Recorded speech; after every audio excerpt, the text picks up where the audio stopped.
Bonjour à tous, dans cette vidéo je vais vous présenter la méthodologie de mise en place de domaines de métadonnées avec la solution Jasper Server. Donc tout d'abord, je vais aller dans la gestion du référentiel de Jasper Server. Le référentiel, c'est ce qui permet de gérer pas mal de choses, les rapports que l'on veut mettre à disposition, les analyses OLAP, les sources de données et les domaines de métadonnées. Donc je vais aller créer une data source pour indiquer la base de données physiques sur laquelle je veux construire mon domaine de métadonnées. Donc en ajoutant une ressource de type JDBC, bien sûr je pourrais travailler en JNDI pour éviter à chaque fois de saisir les paramètres de la source de données. Je vais donner un nom à ma base, je vais l'appeler base test, base de test. Je vais indiquer quel système de base de données j'attaque, en l'occurrence il s'agit de MySQL, et l'URL d'accès à cette base de données. Donc ma base de données tourne sur le port 3308, et la base s'appelle Sample Data. Il me reste maintenant à indiquer le nom d'utilisateur, le mot de passe de cet utilisateur, de tester la connexion, et d'enregistrer la définition de ma connexion.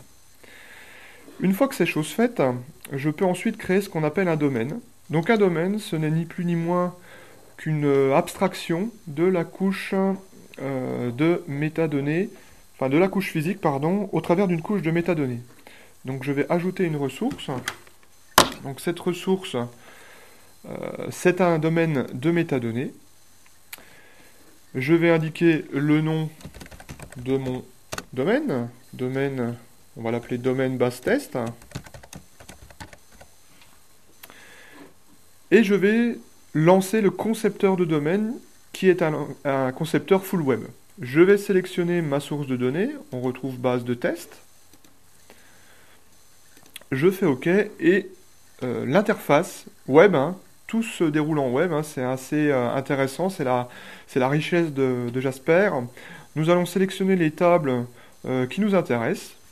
Donc je vais prendre les clients, je vais prendre les commandes.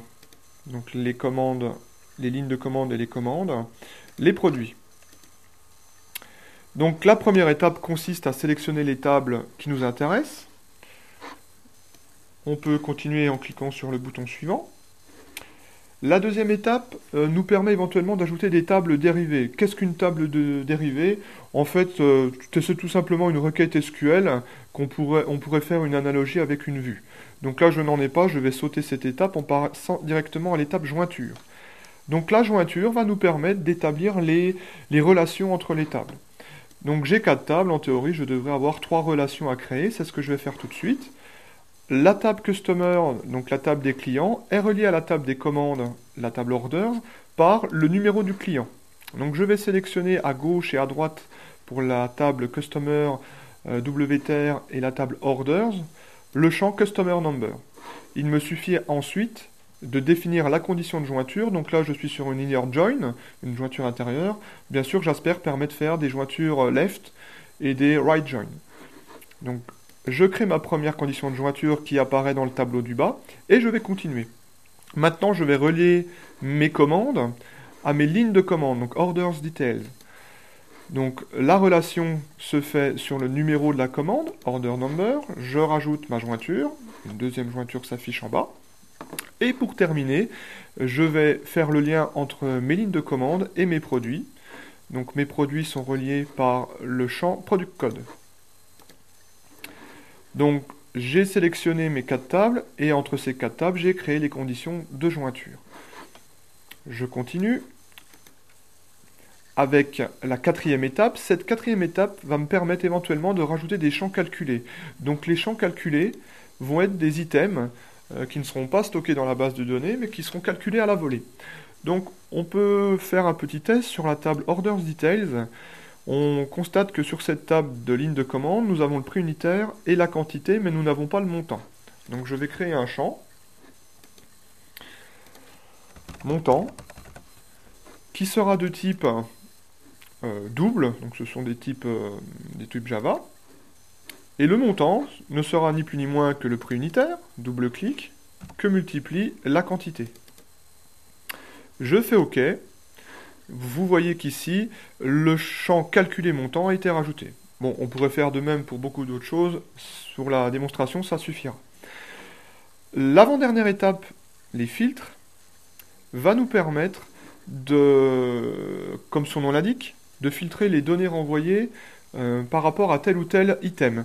Donc par exemple, si pour mon jeu de métadonnées créé, je ne veux laisser à l'utilisateur que la possibilité de choisir les territoires qui sont, enfin les pays qui sont situés en Europe, je vais indiquer que le territory, donc je vais créer une nouvelle condition, et je vais dire que le territoire doit être égal à l'Europe EMEA. Je fais OK, et forcément, ben, l'utilisateur ne pourra que récupérer les données pour les clients en Europe.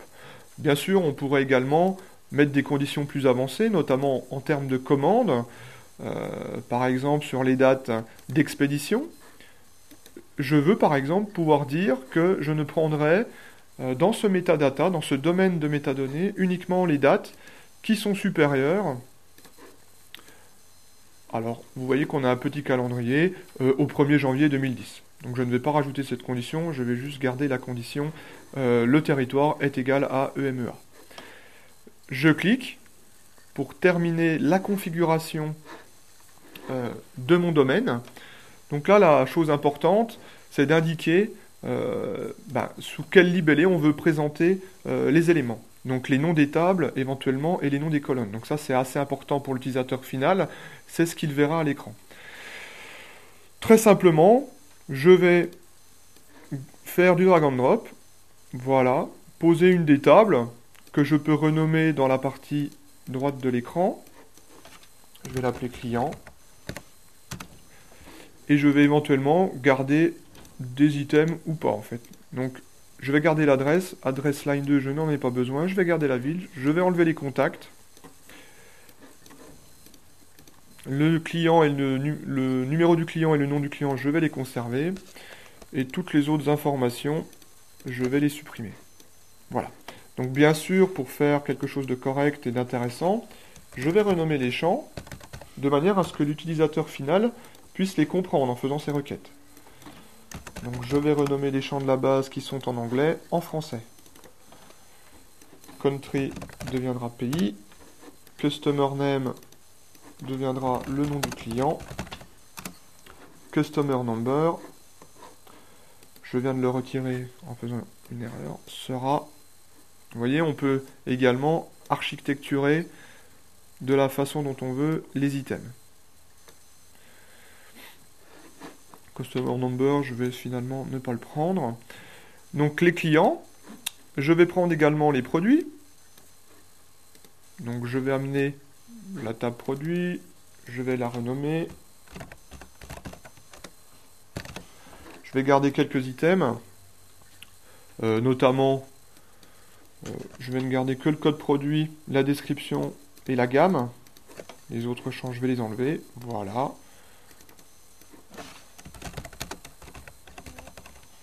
Code produit.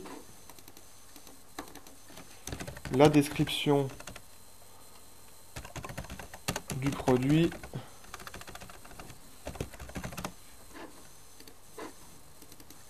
Et la gamme de produits. Il me reste à positionner les commandes. Donc les commandes, je peux les prendre depuis orders par exemple. Je vais créer une hiérarchie commande. Voilà. Je vais garder la date de commande, le numéro de la commande. Voilà. Et depuis la table orders details, je vais rajouter le montant de la commande. Vous savez, le fameux champ calculé. Le prix unitaire, éventuellement, si je veux traiter cette donnée. La quantité commandée. Alors, la quantité, nous allons la mettre vraiment au niveau de l'arbre des commandes. Voilà. Et ce sera suffisant. Éventuellement, le numéro de commande, non, il y est déjà. Donc, je vais indiquer ici en français les nouveaux libellés. Donc, date de la commande. Le numéro de la commande.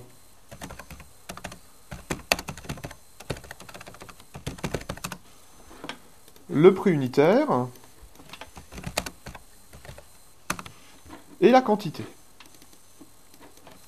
Il me reste maintenant à sauvegarder mon domaine, ce que je vais faire en cliquant directement sur la partie terminée. Donc mon domaine va s'appeler domaine base test, je vais l'enregistrer directement sur le serveur Jasper et il sera directement exploitable par un utilisateur via la création d'un rapport à la demande.